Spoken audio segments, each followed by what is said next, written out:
When it comes to bhavana, or mental cultivation, you have to know how to plan ahead. It is like when building a house, you have to make plans. What do your plans consist of?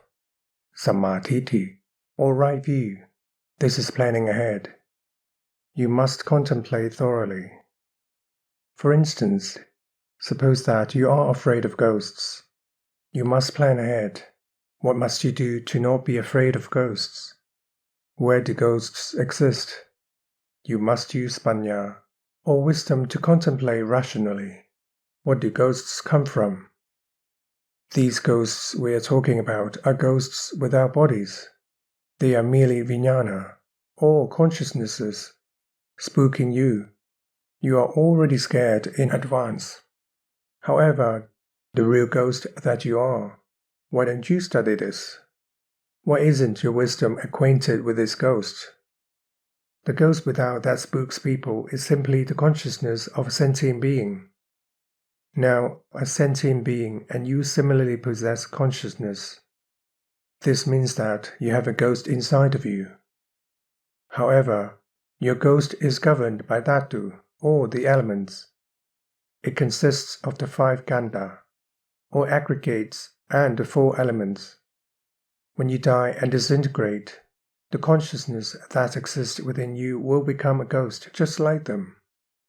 They are a ghost, and you are a ghost. Why would you be afraid of them? You must utilize wisdom, pañña, to contemplate and teach yourself at all times in order to be called a practitioner of mental cultivation, bhavana, who plans ahead. Contemplate your own body, how it is dirty and filthy, how your body is a living corpse, so that you know and see the ghost within before the ghost without. Your ghost is like such and such, the ghost of greed, the ghost of anger, the ghost of ignorance. What are they like? The greed, anger, and ignorance that lead you into delusion every day. What are those delusions?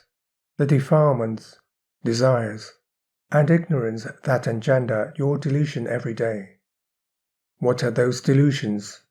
Why aren't you afraid of this ghost? See, the ghost within is scarier than the ghost without. That is, it easily destroys your future. The ghost without only scares you. As for the ghost within, it corrupts you every day. It leads you to want this and want that. Leads you into brothels and bars. You are led into every which place because the ghost takes you there. It fools you. Your mind doesn't possess wisdom, and that's why the ghost can fool you and drag you places. In mental cultivation, endeavor to intercept the ghost within in order to keep it in line with your wisdom first. Make sure you can master it first. In talking about ghosts, you are also a ghost. You must contemplate how this body is atta, the self, or sense of identity. This self is the bones and the entire body. It is the corpse of a type of ghost.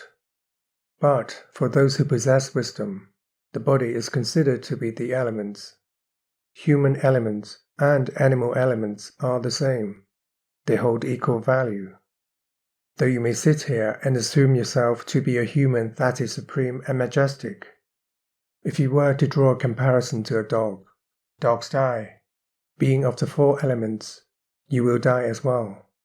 The human dies and the dog dies, so put them side by side. What is the difference? Is there a difference? Is your stench and the dog's stench different?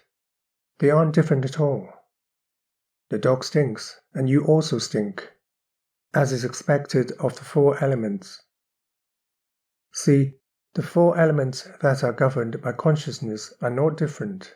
Why aren't you afraid of the bones of pigs, or the bones of dogs? Why aren't you afraid of the bones of ducks, or the bones of chickens?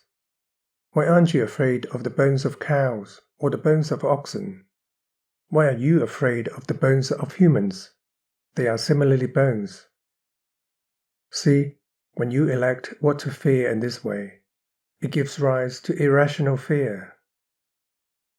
Thus, Contemplating with wisdom in this way is contemplating satta, Dhamma, or universal truths.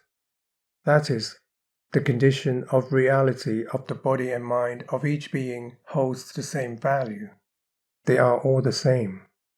This is contemplating ghosts, the topic of animals.